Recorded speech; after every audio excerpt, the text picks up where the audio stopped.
Oi, pessoal. Aqui Maurício Longo, Alexandre Strack. Hoje recebendo como convidado Ricardo Mota, Head de Produto e Inovação Aberta no Digital Labs da Vale. A gente vai conversar hoje sobre inovação aberta, obviamente.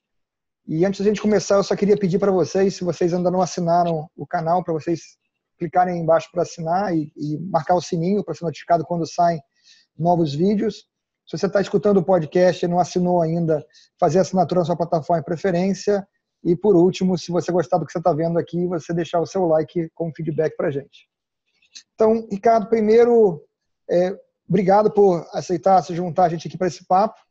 Né? É legal ter uma pessoa que está já há algum tempo envolvida nessa, não só no ecossistema, mas já nessa vertente, né, de lidar com a inovação aberta, para a gente poder discutir esse tema, que é uma coisa que cada vez mais para as grandes corporações é uma coisa essencial, né? Porque elas têm a dificuldade de conseguirem se reinventar na velocidade necessária e acaba que a inovação aberta serve como um fator externo, né? Para incentivar trazer a inovação que não está acontecendo tanto dentro, complementar ela, vamos dizer assim, trazendo de fora. E o que você tem visto hoje, vamos dizer assim, em termos de empresas? Aí falando em geral, a gente pode falar de caso específico, vou falar mais em geral, mas que estão já hoje fazendo um investimento sério nesse tipo de coisa. Eu tenho visto algumas, mas eu tenho a impressão de que a gente hoje já tem uma quantidade maior de empresas que estão navegando um pouco mais baixo, vamos dizer assim, sem fazer ainda muito alarde, enquanto outras têm já uma coisa bem mais estruturada e até mais divulgada, vamos dizer assim. Sim. Bom, primeiro, queria agradecer Maurício e Strack pelo convite. É um super prazer poder participar dessa iniciativa de vocês. E me deixa muito feliz o resultado do trabalho que vocês têm feito, assim, a quantidade de conteúdo que vocês estão disponibilizando para muita gente que precisa começar a entender um pouco mais sobre inovação de maneira geral, né? E aí, indo na linha do que você falou, Maurício, realmente eu já acompanho esse movimento há algum tempo, ainda no meu passado como consultor, aí a gente já está falando aí de coisa de 10 anos para trás.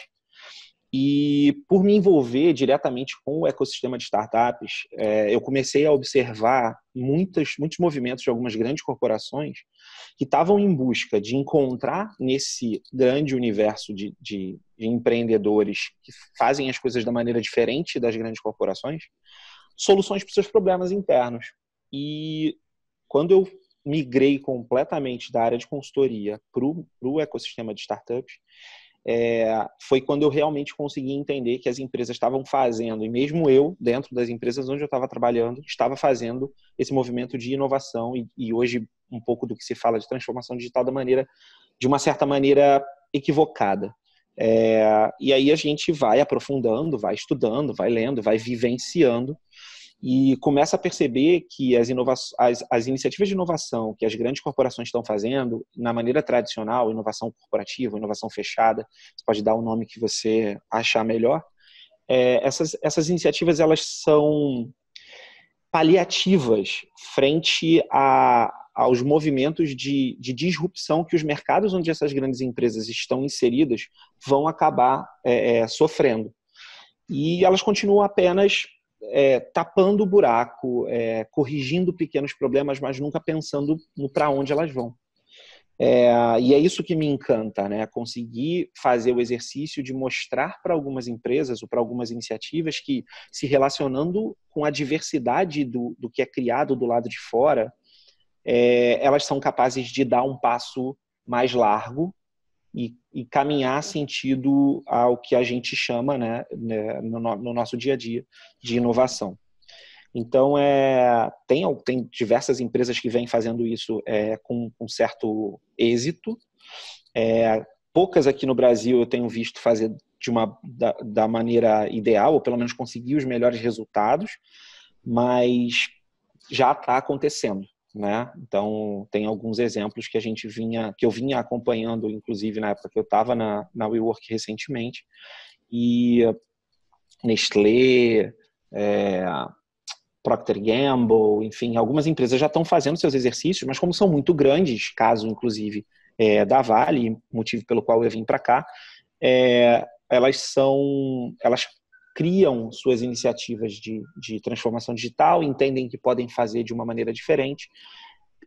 Os millennials chegam, começam a entregar um valor diferente ou acabam sendo expulsos ou não conseguem se integrar, e a empresa começa ou a ganhar, as que conseguem integrar esse novo perfil, esse novo mindset na sua concepção de digital, elas conseguem performar, ou elas não conseguem acolher e ainda patinam. Então, é uma jornada grande, e essas grandes empresas têm um desafio hercúleo aí para resolver. É interessante você ter passado pelo fato de que realmente a inovação ainda dentro das corporações ela ainda é muito pontual, né? Ou seja, ela é muito voltada talvez apenas para ganho de produtividade com projetos estanques, né? Ou seja, esse ano vamos fazer um projeto inovador para melhorar a produtividade da área operacional X. Ou seja, e todos os investimentos ou os poucos investimentos que existem vão para aquele projeto, digamos, tido como inovador, e se espera que ele não só seja inovador, como ele efetivamente dê resultados. Ou seja, ele não pode falhar. É uma inovação que tem que ser inovação e absolutamente assertiva. Porque se ela não for assertiva, trata-se de um investimento absolutamente perdido, ou seja, aprender com o fato de que isso pode não dar certo, e não tem nada de errado com não dar certo, não faz parte, obviamente, de nenhum tipo de planejamento. Esse é o primeiro detalhe, digamos assim, que salta aos olhos num momento onde a gente está falando de inovação como cultura, ou seja, onde deveria ser um processo que acontece naturalmente ao longo de toda a companhia, mas ainda que vai começar pequeno, comece pequeno, mas investido e pensado corretamente, ou seja, como uma área que vai tentar resolver problemas, sejam eles de que natureza for e de que área for da companhia, e que eles têm, digamos, um orçamento, uma verba para fazer, sabendo que um percentual significativo vai dar errado, mas que bom que vai dar errado, porque se a gente não tivesse tentado esse erro, agora, em algum outro momento, esse erro poderia aparecer custando ainda muito mais caro, né? Então, isso eu acho que realmente é o primeiro grande detalhe que salta aos olhos. E aí, ou seja, como não conseguem fazer, então vai lá buscar do lado de fora. E aí, quando vai buscar do lado de fora, de novo se choca, né? Porque encontra um ecossistema onde a inovação é a cultura desde o nascimento. A grande maioria, como você acabou de falar, são empresas muito criadas por millennials, gente mais jovem, até que agora a gente já tem visto uma galera com mais quilometragem de mercado também empreendendo bastante, mas já começa com um mindset, com uma forma digital de fazer, né? Sim. E aí, claro, quando a grande empresa toca lá,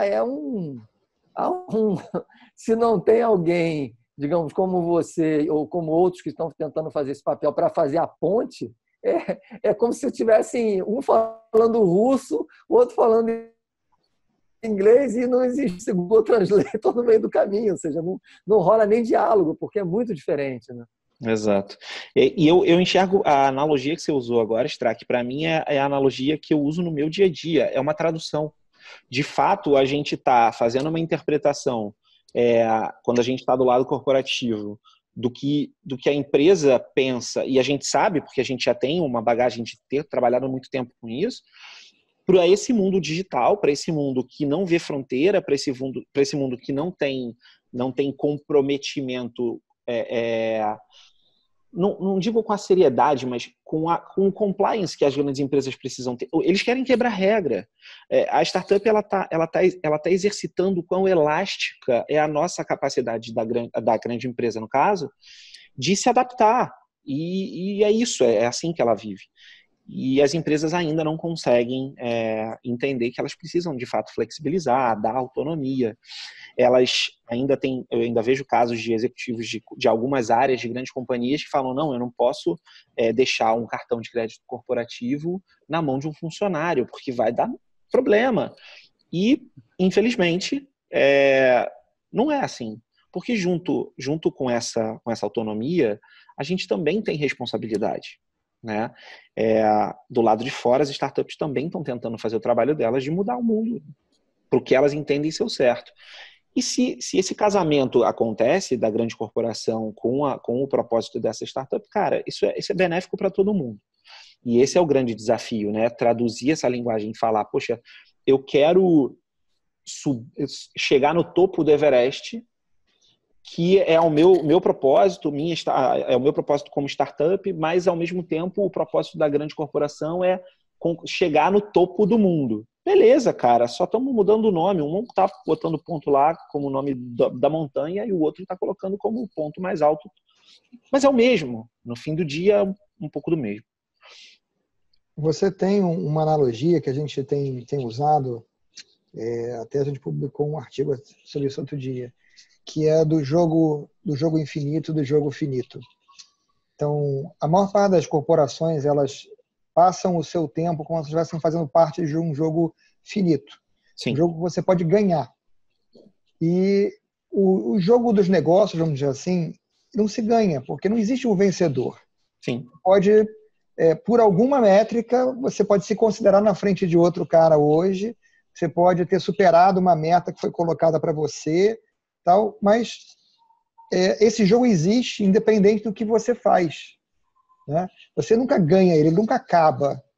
E existe um outro tipo de jogo que é o jogo infinito.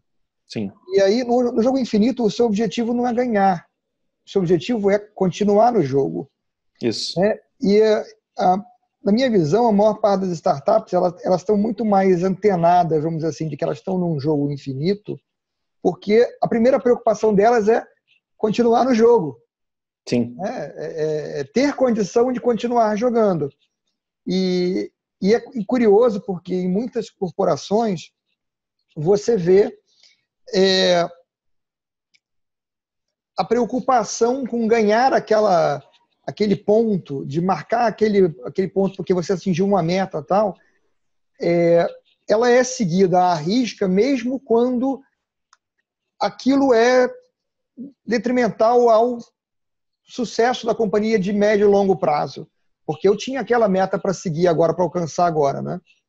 E aí você sacrifica, vamos dizer assim, um pouco da sua capacidade de permanência do jogo, né, para tentar ter um ganho imediato. E aí essa visão, vamos dizer assim, ela acaba levando ao que o Alexandre colocou antes, de você ter a intolerância, a experiência que dá errado, sem levar em consideração que, na verdade, a experiência que deu errado, ela, na verdade, mostrou um caminho que você não deve seguir, né? E o resultado dela, vamos dizer assim, tem que ser esse aprendizado, né? Exatamente. E essa questão do mindset, ele é especialmente, vamos dizer assim, complicado quando você chega numa fase com a inovação aberta, quando uma empresa que está fazendo o papel de investir na startup como um corporate venture capital dá o próximo passo para fazer a aquisição da companhia ou a aquisição do controle da companhia para aportar mais capital, vamos dizer assim, e começa, vamos dizer assim, uma aproximação maior, né? Porque enquanto a startup está operando externamente ou até ainda que já incubada, vamos dizer assim, mas como uma entidade independente, né, ela está mais protegida da cultura corporativa tradicional. Uhum. No momento em que ela tem uma aproximação maior, assim, quando passa a ter o controle da corporação, vamos dizer assim, ela fica mais exposta ao que a gente costuma chamar, até foi o nome que eu peguei do Salim Ismael, daquele livro Organizações Exponenciais, ao sistema imunológico corporativo, Sim. que tende a tentar repelir, vamos dizer assim, a ameaça ao status quo, né? Exato. Isso é um negócio que a gente consegue perceber olhando como o ecossistema de startups no Brasil se desenvolveu e como as empresas encontraram seus caminhos por enquanto, tá? Isso é um ponto de vista meu, matar as startups que elas se relacionaram. Se você der alguns passos para trás e olhar movimentos como a B2W fez lá no começo, ou como algumas empresas ainda vêm fazendo, de se aproximar da startup, entender que aquele time é um time diferenciado, que aquela solução ela tem algum fit com o problema que ela tem internamente e trazê-la para dentro, aportar capital, aportar recurso, mas trazê-la para dentro, você vai reparar que a grande maioria, para mais de 80% das que tiveram relações com grandes empresas, morreram. E as que não morreram, a relação não foi proveitosa. Então, mesmo o dinheiro que às vezes era interessante para a empresa, para a startup, como prestadora de serviço ou vendendo um produto específico para aquela empresa, mesmo o dinheiro ele acabou não podendo ser utilizado da maneira correta ou não veio no volume esperado, porque a relação ela é muito desigual, né? A grande empresa ela já está trabalhando nesse jogo finito há muito tempo, enquanto a startup ela está num contexto de não se sentir finita. Como você colocou, e eu acho que está muito claro isso para todo mundo que está mais perto, ela está jogando um jogo com outras regras, né? E aí quando ela se vê, principalmente no Brasil, ela se vê obrigada a se relacionar com uma grande empresa, ela ainda não sabe como fazer isso, mesmo quando o empreendedor que está à frente dessa startup já teve um track record numa grande corporação. Então eu tenho casos, até um recente aqui, já na minha vinda para cá, para Vale, de empreendedores que tiveram a oportunidade de trazer seus produtos e serviços para cá e que não souberam como dialogar com a área de compras, não souberam como dialogar com o cliente interno para fazer o matchmaking da sua solução com o problema interno da corporação. E desculpa, assim, as grandes empresas estão procurando soluções prontas lá fora. Quando não encontram, elas querem que o que elas encontram mais próximo se adapte ao problema dela, porque ela tem dinheiro. E o empreendedor, do outro lado, ele, quando tem uma solução bem próxima, ele está tão focado no propósito dele que ele não quer fazer uma curva para atender essa empresa, mesmo que essa curva seja de, 10, 15 graus, e que ela seja temporária, a gente sabe que daqui a um ano vai ter um desacoplamento, porque ele está focado no propósito. Então, a relação acaba sendo uma relação não muito proveitosa, o que é uma consequência da imaturidade do nosso ecossistema. Isso não é não previsto, isso é facilmente previsto. Você olha para ecossistemas com mais maturidade, esse movimento também aconteceu. A diferença é que houveram agentes externos que melhoraram essa relação. A criação de cultura do lado das startups, o mixing entre os novos líderes nas corporações que estavam dispostos a dialogar, a entregar recurso, a entregar tempo para o ecossistema. Então tem muita coisa que é consequência, mas já era bem previsto. O que a gente precisa fazer agora é pegar esse caldo e dar uma engrossada nele. Agora a gente já aprendeu que não é assim que funciona. Como é que funciona? Pega esse caso, vamos estudar. Pega essa empresa que está fazendo direitinho e vamos trazer para cá e vamos abrir e examinar como foi cada detalhe. Porque a gente precisa replicar, precisa criar um playbook de como isso funciona. E também tem aí uma questão interessante que você falou, que é o quê? Ou seja, quando você, em corporação, vai em busca da inovação, em busca de uma solução diferente, que você mesmo não consegue criar dentro da sua casa, no ecossistema, nas startups, você não faz o menor sentido você querer aplicar os procedimentos padrões na absorção dessa solução. Ou seja, você não tem como pedir 3 cotações para uma solução inovadora. Se ela acaba de ser inovadora, se ela está chegando, não tem supostamente outros que estão tentando desenvolver a mesma solução. Esse já é um primeiro choque. Ou seja, como é que você vai? Eu quero comprar essa solução, começar a usar essa solução. E, obviamente, a startup quer vender até porque ela precisa de clientes para poder validar o modelo de negócio, para poder validar a solução, para poder aprender. Então, ou seja, esse processo tem que ser um processo muito mais flexível do que o processo padrão, né? Ou seja, lidar com a complexidade, com a incerteza, são características inerentes e naturais dos empreendedores de startups. E foram absolutamente perdidos pelo mundo corporativo. Então, a pessoa do mundo corporativo vem com a cartilha e tenta, ou seja, eu costumo dizer que tenta enquadrar o cara da startup. O cara fala, amigo, eu não consigo, né? Eu não estou entendendo essa dinâmica. Eu estou aqui para te ajudar. Obviamente, eu sou muito mais flexível, eu não tenho todas essas regras que você tem. Nem sei se um dia eu vou querer tê-las, mas isso vai depender do avanço do meu negócio.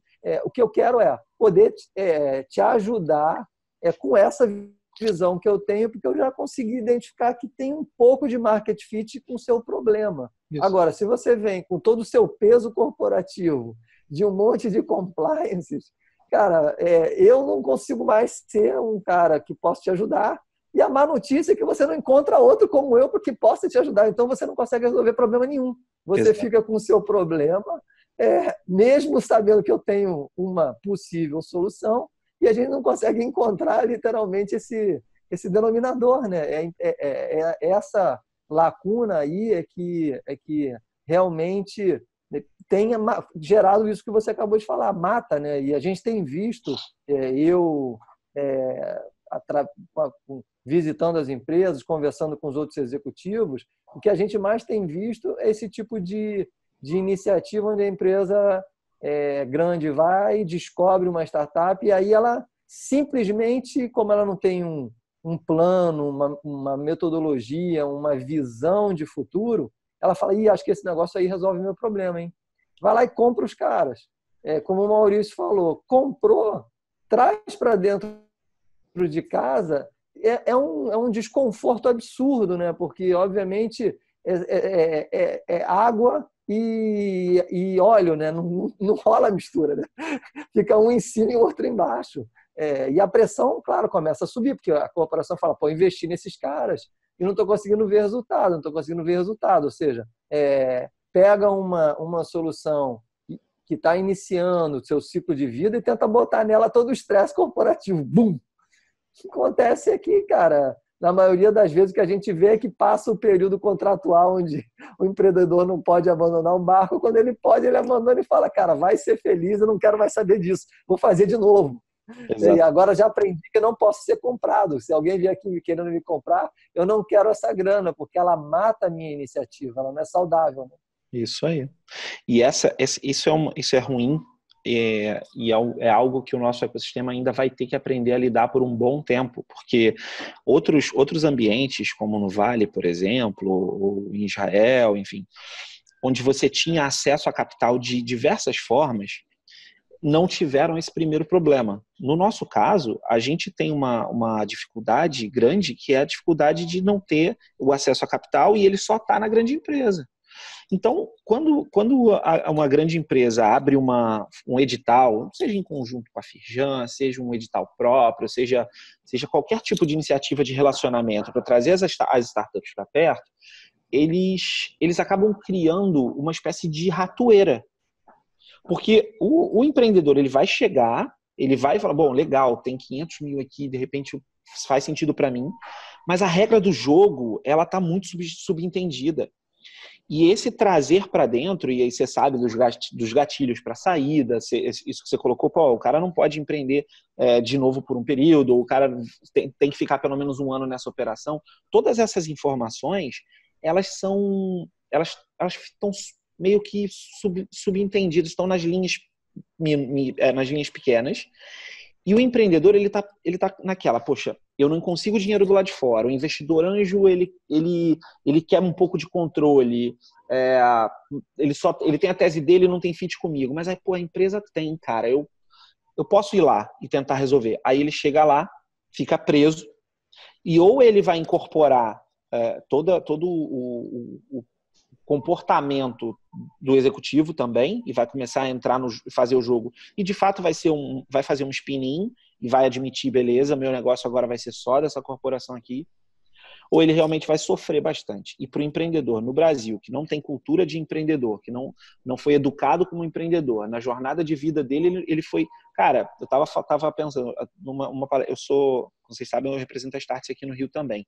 Então tem algumas palestras que a gente faz, e eu estava fazendo uma hoje lá no IBMEC, e aí numa conversa, um dos slides fala lá, a gente... as grandes empresas, elas esqueceram como é subir nas árvores. A grande empresa virou a nossa mãe, que não deixa a gente subir na árvore.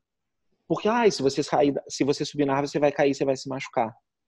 E não precisa ser assim, sabe? A gente não precisa super proteger, a gente precisa arriscar. E esse apetite para risco a grande empresa não tem. E não está disposta a ter. Ela só vai começar a ter quando começar a perder mercado para um disruptor. Você tem um fenômeno, e eu acho que você descreveu ele de uma forma interessante, que ele permeia todas as áreas da grande empresa, de formas diferentes, mas acaba sendo o mesmo fenômeno, que é o seguinte: na tentativa de prevenir uma perda, ela coloca em lugar tantos mecanismos de defesa, que os mecanismos de defesa acabam custando mais caro do que a possível perda. Um exemplo que eu já dei algumas vezes, o Alexandre já decorou até, é o da despesa de viagem numa companhia, né, que eu conhecia, que obriga você a, sempre que você faz uma pesquisa no sistema, contratar o que é mais barato. E aí aparecia viagem Rio-São Paulo, que levava 13 horas. E era R$20 mais barato do que você ir no voo de 39 minutos. E aí, teoricamente, você era obrigado a fazer um voo de 13 horas para São Paulo. Né? E aí você vê o seguinte: se você não levasse em consideração o conforto do funcionário, mas o tempo dele? Quanto custa o tempo dele? Mais de que R$20. Né? E aí, o que acontecia? As pessoas, para poderem não se sujeitar a isso, aprendiam a como operar o sistema de forma que as buscas nunca retornassem aquela alternativa, né, que era um pouco mais barata, porque ela era ridícula, né? Só que aí tinha a questão: para você operar o sistema, você gastava um tempo, 1 hora lá. E aí, esse tempo também fica mais caro do que os R$20 de diferença na passagem. E aí você pensa numa corporação realmente grande, com milhares de funcionários, multiplica aquela 1 hora que um cara gastou por todas as pessoas que fazem viagem todo mês, e você vê quanto dinheiro foi jogado no lixo, porque você não pode deixar o cara ter a liberdade de escolher a passagem R$20 mais cara. Né? É um exemplo, assim, parece radical, mas é um exemplo real. Real. Né? Então, tá de... Pois é, vocês sabem, né? Eu tava na WeWork recentemente. A WeWork tem um mindset startup mesmo, é uma startup na essência. E foi a primeira coisa que eu nunca tinha trabalhado numa startup tão grande. Né? Já tive outros empreendimentos com pouca grana, mas foi o primeiro choque de realidade, cara. Você tem autonomia, você tem aqui o quanto você pode gastar, você sabe para onde é o drive, para onde a gente vai. Então, fica à vontade para fazer o que precisa ser feito. E funciona, sabe? E é difícil você encontrar isso em uma grande empresa, né? A não ser nesses grandes unicórnios, e aí, sim, faz todo sentido, porque o mindset é outro. Mas tem algumas empresas que estão fazendo, né? E tem algumas áreas de empresas que estão brigando para ter isso. É o caso da gente aqui na Vale. Assim, o Digital Lab hoje tem a capacidade de trazer esse mindset inovador para dentro da operação. É bem interessante. Eu tenho visto outros players fazendo isso. Algumas outras empresas, a Ipiranga está com uma ação, uma área de inovação começando lá agora, que também já está dando alguns resultados. Então tem algumas empresas que estão realmente entendendo que precisa testar essa coisa de testar. Né? Porque é mais ou menos isso. Poxa, a gente não dá autonomia, mas a gente precisa testar se da autonomia funciona ou não. E pelo menos esse teste eles já estão fazendo, o que já é um ponto positivo. Mas eu acho que ainda falta um pouco de bons exemplos no mercado, querendo ser bons exemplos. Falar, olha, eu fiz e deu certo. E eu fiz isso com esse executivo, com esse gerente, com o apoio dessa consultoria, com essa ferramenta. Poxa, não foi só um hackathon que resolveu minha vida.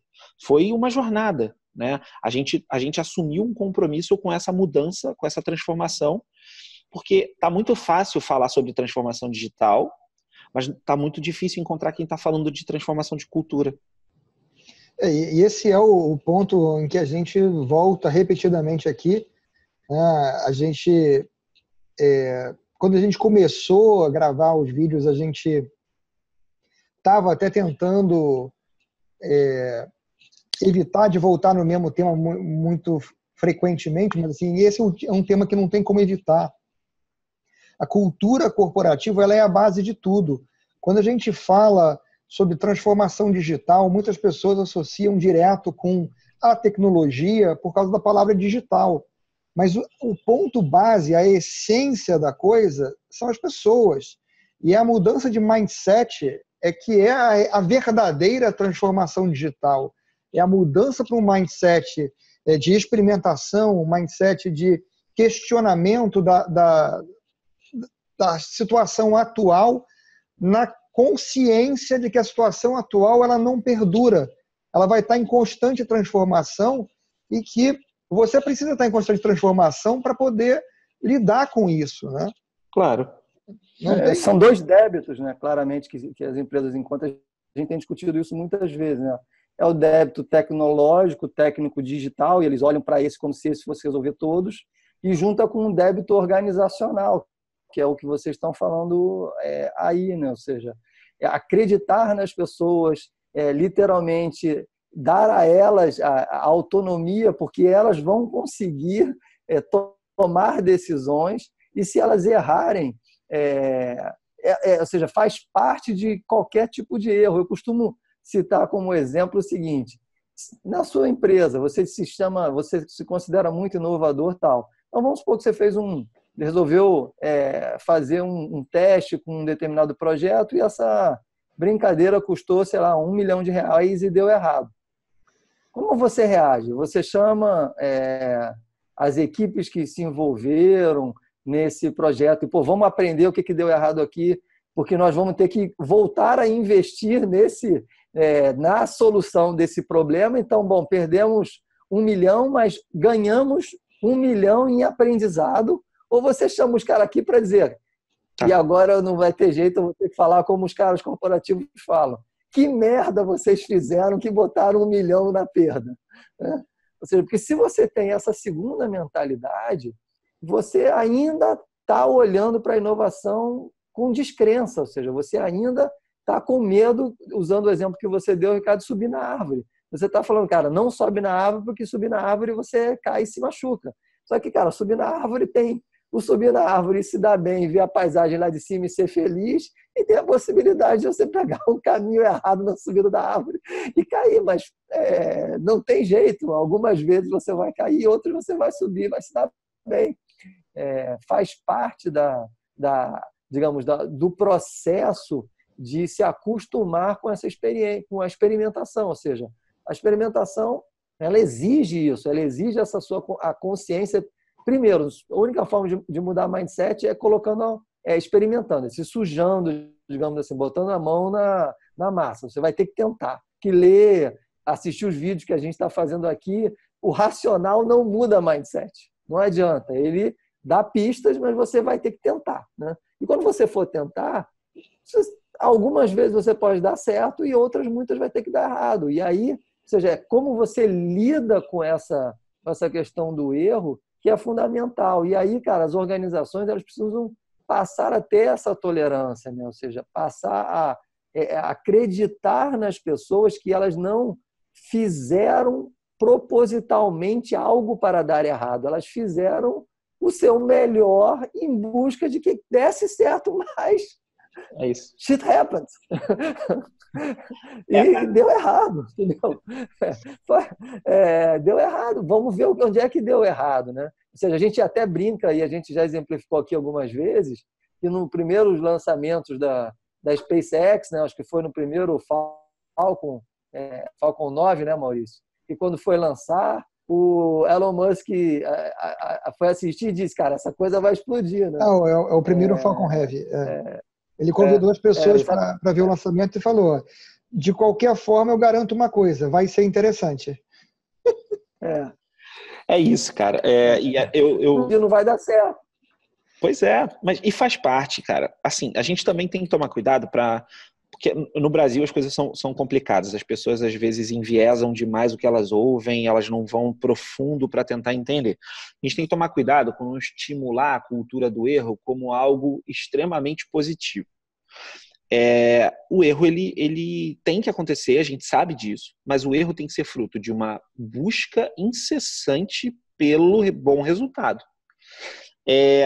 E aí, vou dando um passo para trás e voltando a olhar o mindset da startup, eu não vou botar 1 milhão num negócio que eu só vou saber se deu certo ou não daqui a muito tempo.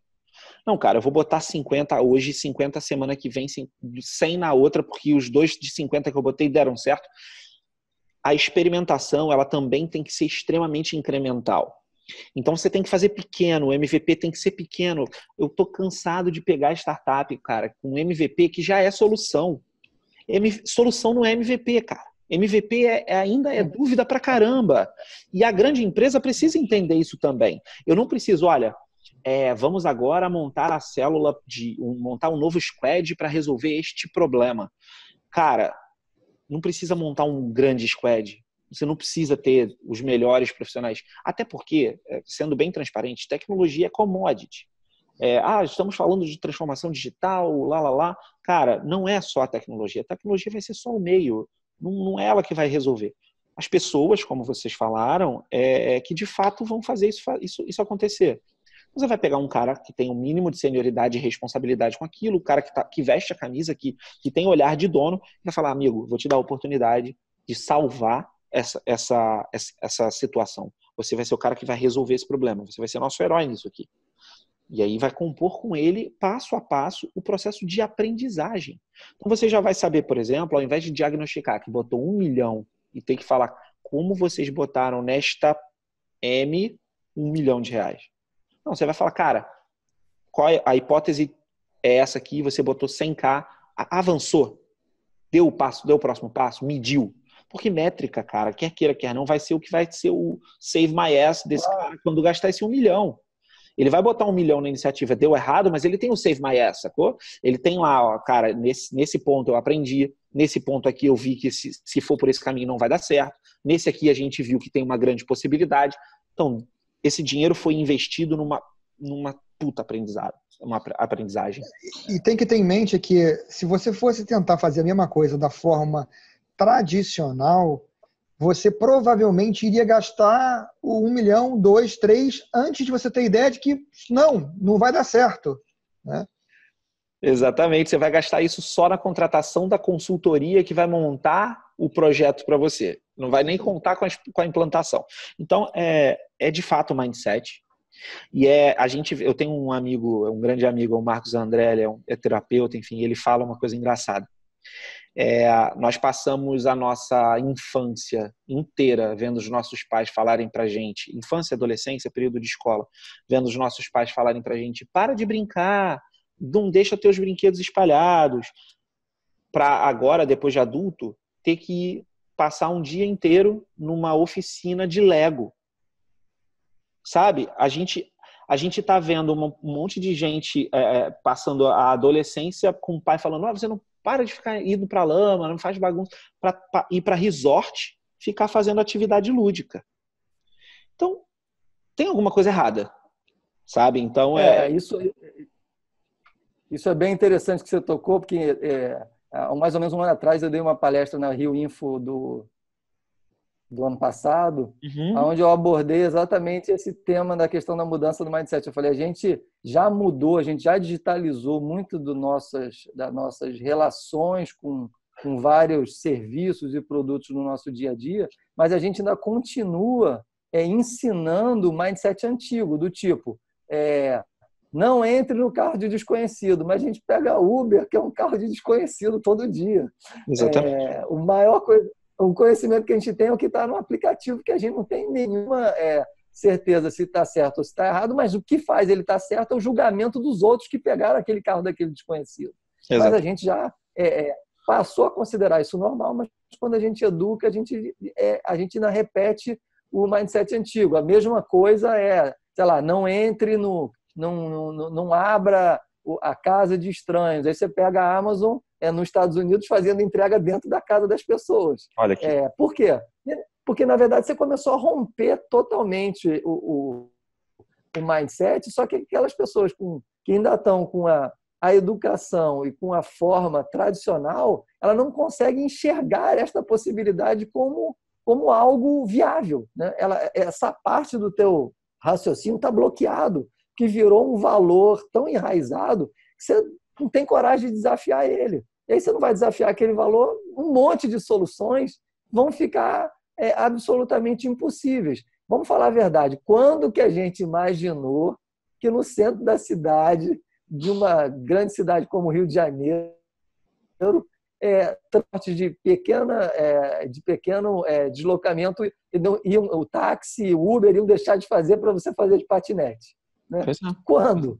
Quando que alguém imaginou que ia haver um cara de terno e gravata no centro do Rio, pegando patinete e andando do Rio Branco 1 até a Cinelândia? E agora você vai todo dia, tem um monte acontecendo. Todo dia. Isso, assim, para pensar. Há meses atrás, há pouco mais de um ano, estavam lá os taxistas brigando com os motoristas de Uber. Eles ainda não entenderam que o problema é mobilidade. O problema não é o táxi, não é o Uber, não é o helicóptero, é a mobilidade. É chegar do ponto A ao ponto B, o que tem um monte de gente exercitando de diversas maneiras. E aí eu volto lá atrás, né, no que o Maurício falou. Cara, é um jogo infinito. Né? As pessoas, essas iniciativas, elas só têm que se manter vivas. Não interessa se eu sou a maior. É só um dado assim, que veio agora na cabeça. 70% da força de trabalho em 2025 vai ser geração Y.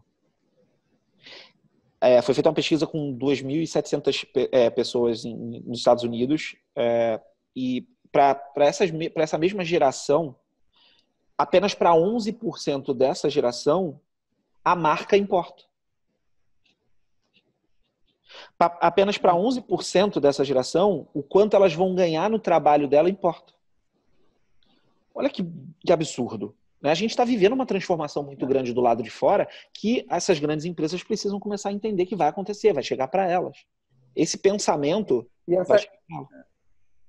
E essa complementariedade, né? Ou seja, você vê, esses novos serviços, eles nascem como um serviço e vão se transformando em plataformas, literalmente. Então, ao redor deles vão surgindo o próprio ecossistema que se retroalimenta deles, né? Ou seja, precisa do outro.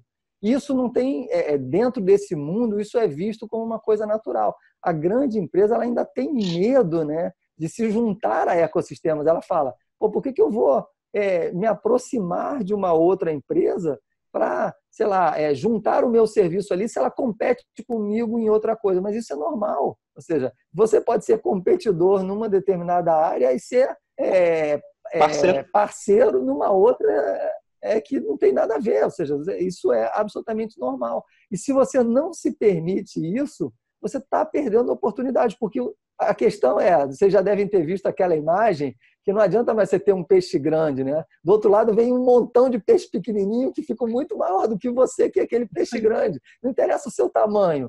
Os outros se juntam, porque o ecossistema fica tão grande que devora você. Exatamente. Então, ou você entende que você tem que ser um daqueles peixes grandes que se juntou num monte de outros peixinhos pequenos e fez parte de um ecossistema onde todos estão ganhando e cada um joga o pedaço do jogo que é bom e trabalha com o outro na complementariedade. Em alguns momentos você vai adquirir, outros momentos não vai adquirir, vai só complementar. E isso é a nova dinâmica do mercado, né? Agora, se você, como corporação, não consegue se conectar aí, você tem problemas, obviamente, de cultura empresarial, de mindset que você precisa tratar, e muitas vezes problemas tecnológicos que te impedem, né, de se conectar com esses outros serviços e daí, ou seja, auferir as grandes vantagens. Ou seja, uma barreira muito séria que precisa ser vencida, né? E no nosso caso específico do Brasil, a gente tem um agravante, ao meu ver, que nas corporações a gente tem um atraso maior ainda do que nos países que estão mais adiantados como um todo, dessa visão e mentalidade, visão do que está acontecendo em volta, vamos dizer assim. Em 2011, quando eu estava na consultoria ainda, eu fui trabalhar num projeto na Austrália com a empresa que comprou a empresa onde eu tinha trabalhado antes lá, e nós estávamos discutindo exatamente a criação de um ecossistema em torno dos produtos da companhia, estudando casos de ecossistemas que se criaram durante a primeira década do século e o finalzinho do século XX, que são casos assim, o entorno do Windows acho que o mais antigo, que ficou uma coisa muito clara, e do início desse século, vamos dizer assim, o que a Amazon montou e o que a Apple montou. E como esses dois caras interagiam um com o outro, né? Porque os ecossistemas eles interagem, em alguns casos eles inclusive se alavancam uns nos outros. Exatamente. São percepções que quando a gente vai olhando no detalhe a gente consegue entender, principalmente a gente que está consumindo isso no dia a dia.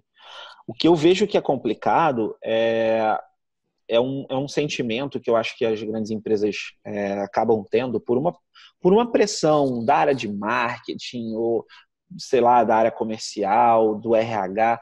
Alguma pressão deve chegar na cabeça de um CIO, de um líder de tecnologia, talvez, que cara, você começa a ouvir fintech, machine learning, inteligência artificial, e o cara continua fazendo aquele mesmo softwarezinho, ele olha para o time dele e fala, gente, eu não tenho nada disso aqui. Aí ele começa a entrar no fear of missing out.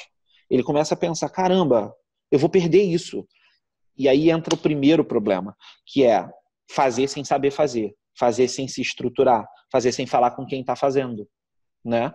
Isso é muito complicado. Por isso que eu falei lá atrás, as empresas que estão fazendo isso bem, elas deveriam estar, cara, dando coaching para as outras, sabe? Deveriam estar fazendo workshop, fala, cara, olha só, eu estou fazendo isso aqui. Eu não estou fazendo isso para me vangloriar, não. Estou fazendo porque eu quero te ensinar a fazer também. Né? Não vou fazer com o meu concorrente, lógico que não. Isso aí também é pensar fora da caixinha demais, ainda mais no Brasil. Mas fazer isso para o mercado. Fala, mercado, olha que legal. Eu implementei essa técnica. Eu peguei uma área com 5 pessoas, dei para eles um núcleo mesmo, dei mais atômico possível. Dei para eles aqui o mínimo de autonomia e a capacidade para resolver aquele problema e surtiu o efeito. Eu medi esse efeito e funcionou dessa forma. Depois que eu vi isso acontecer, eu peguei isso e repliquei em mais 2 áreas. E isso funcionou também da mesma forma, ou seja, está validado que o método funciona. E cresceu. Que tal você fazer na sua empresa também? Eu acho que isso daí está começando a acontecer em algumas empresas. Eu tenho acompanhado esse movimento até porque faço parte de alguns grupos também em São Paulo e tenho visto o que as outras empresas maiores têm feito. Está começando, vocês também devem estar vendo isso pela mídia ou até têm tido experiência, as grandes empresas começam a entender que essa troca ela é benéfica, né? Ou seja, o fenômeno de retroalimentar o ecossistema que nasceu dos empreendedores e do mundo das startups, as grandes empresas que se lançaram em iniciativa de inovação aberta, de transformação digital, pegaram aqueles responsáveis e aqueles grupos começaram a trocar com os outros, porque eles aprenderam esse fenômeno e viram que é muito mais rápido aprender desta forma e começaram a praticar entre eles. É bem interessante ver isso. Não sei se vocês acompanharam, essa semana teve um evento em São Paulo da Votorantim, onde vi um vídeo até que eles montaram mostrando todas as iniciativas de inovação e transformação digital que eles fizeram em todas as companhias da holding. E eles chamaram, era um evento aberto, ou seja, as pessoas de várias pessoas poderiam assistir, e eles convidaram várias empresas, inclusive do mesmo segmento ou não, justamente para poder fomentar essa troca. E fizeram debates, não só com os executivos internos, como convidados do mercado, de outras iniciativas. Isso claramente demonstra digamos, uma evolução e um caminho, ou seja, que começou a ser trilhado, mas do jeito que você está falando ainda, Ricardo, ou seja, essa troca ela ainda é muito pequena comparada com o potencial que ela deveria ser, né? Ou seja, ainda existe muito aquele medo de não, eu não vou falar o que eu estou fazendo porque meu concorrente, ele também tem grana e aí ele vai roubar todas as minhas ideias. Ou seja, a preocupação com a execução, que é uma coisa que já nasce nas startups, ou seja, a ideia, aquela mesma ideia, ela está aí no mundo dezenas ou centenas de vezes e ganha quem executa melhor. Ou seja, parece que a empresa que já está estabelecida há muito tempo, ela esqueceu desse fenômeno e ela sofre de uma síndrome de, sei lá, de desvalorização, de não acreditar no seu próprio potencial de execução. Mas se você chegou daquele tamanho, se você é um vencedor, você sabe executar. Então, não precisa ter medo de dizer o que você está imaginando fazer. Ao contrário, desse jeito você pode atrair recursos, talentos, outras startups que vão se somar ao seu sonho, à sua visão, para que você possa realizar mais rápido. Né? Exatamente. Parece tão óbvio e tão natural. Né? Exato. É um pouco da síndrome do impostor que a gente tem, né? O ser humano tem será realmente que eu sou capaz? Será que isso não vai dar problema? Cara, não precisa ir muito longe. A Vale participa de uma iniciativa de inovação aberta com outras várias mineradoras lá no Mining Hub, que foi uma iniciativa que eu vi de dentro enquanto eu estava na WeWork, que é um espaço dentro de um dos prédios da WeWork em BH. E tem, se eu não me engano, 20 ou 27 outras mineradoras, todas elas trabalhando em conjunto com seus fornecedores, trazendo as startups para perto. É lógico que o ganho competitivo ainda está muito nas patentes, ainda está mais na tecnologia aplicada, ainda está muito lá dentro, no core business. Mas as áreas no entorno que suportam as grandes operações, essas áreas elas podem se valer muito dessa mudança de cultura, de mindset, dessa mudança de perspectiva, que essa juventude toda, esse pessoal todo que está aí fora fazendo startup, eu estou sendo irônico, porque a gente está do lado de fora também, tudo isso que esse novo ecossistema está propondo. As empresas podem se valer disso. E é vantajoso porque o risco não é tão grande quanto elas estimam, elas não sabem estimar esse risco. É vantajoso porque coloca elas mais atraentes para esse novo mercado. Se eu tenho que escolher entre a empresa A e a empresa B, porque fazem produtos ou serviços que eu acho válidos, mas a empresa A é uma empresa que é diversa, que apoia o intraempreendedorismo, que ajuda a formar os seus funcionários, ou a empresa B, que é 100% quadrada, mas que tem nome, tem marca, para qual empresa você acha que um garoto de 17 anos que está começando a pensar no futuro profissional dele, para qual ele vai? É uma grande oportunidade de aceleração, né? E nós precisamos acelerar, porque, na verdade, as empresas, o país, nós precisamos andar rápido.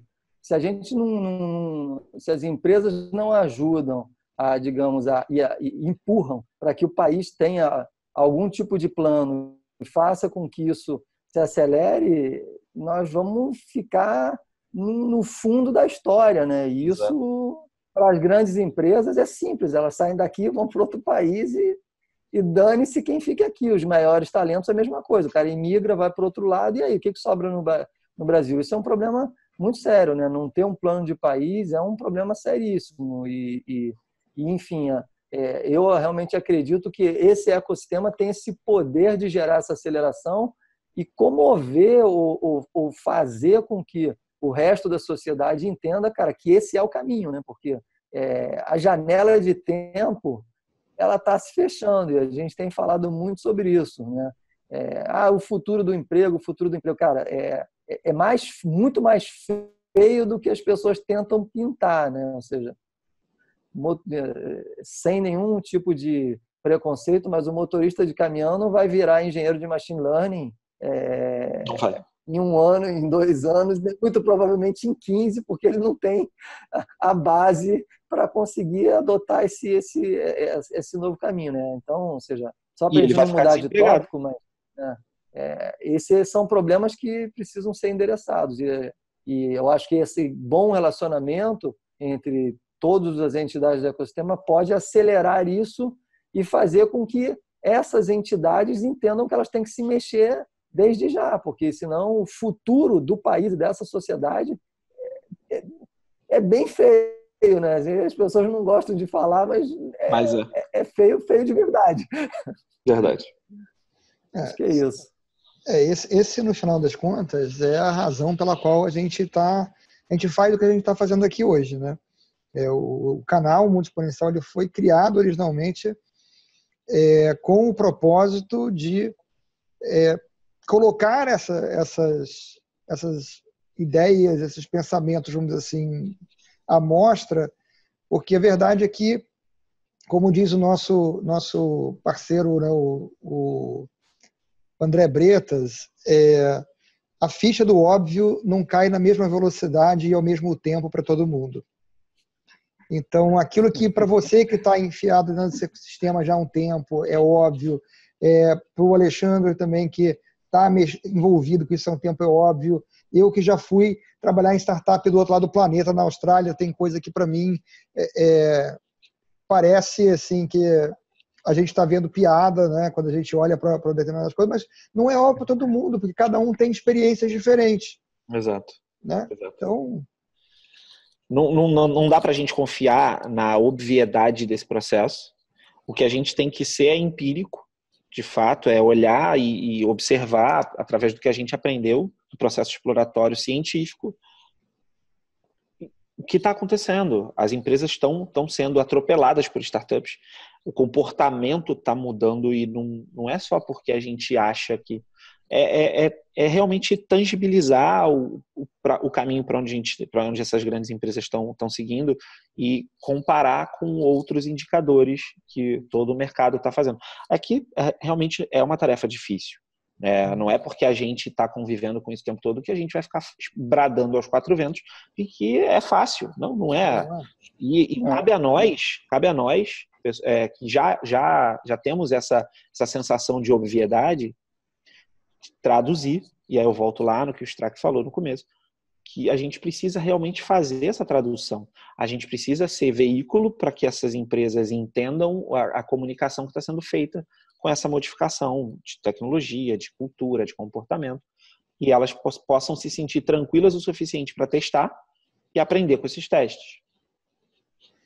Perfeitamente. E eu acho que a gente, de forma geral, cobriu a maior parte dos tópicos gerais sobre essa faceta, vamos dizer assim, que as empresas agora têm que adotar, né? Tem que começar a aprender de novo. Uhum. E, Ricardo, eu queria agradecer você por participar aqui com a gente e já deixar o convite para a gente ir um pouco mais à frente e fazer de novo, porque a gente vai estar num cenário de evolução constante, né? Esse é o novo normal. Exato. Eu que agradeço, cara, demais poder bater esse papo. Conta comigo sempre que vocês acharem que é legal, tem um tema bacana para conversar. Eu também vou propor algumas coisas. Conta sempre comigo aí. Foi bem legal poder trocar com vocês um pouco sobre isso. E com certeza a gente pode falar sobre vários outros assuntos que eu acho que vão ser interessantes para a audiência do canal. Muito obrigado mesmo pelo convite, por essa conversa super agradável, gente.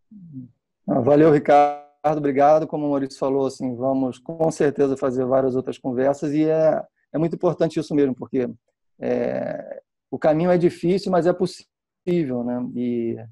E é possível e tem se tornado possível para cada vez mais para mais empresas, né? Então, e eu acredito realmente que isso que a gente tem feito tem uma devolutiva muito válida, porque é muito difícil encontrar pessoas que estejam falando de forma tão clara e tão franca os problemas que precisam ser enfrentados. E a gente faz isso porque a gente quer realmente que as empresas se movimentem. E essa é uma grande contribuição que a gente dá para todo esse ecossistema, né? Então é muito válido e muito obrigado por você ter colaborado conosco e estar aí junto, enfrentando esse desafio tanto quanto nós já há bastante tempo, né? Muito legal isso daí. Ok, então, pessoal, ficamos por aqui. Então, obrigado por você que assistiu a gente até esse ponto. Valeu, boa noite, tchau, tchau. Boa noite, tchau, tchau.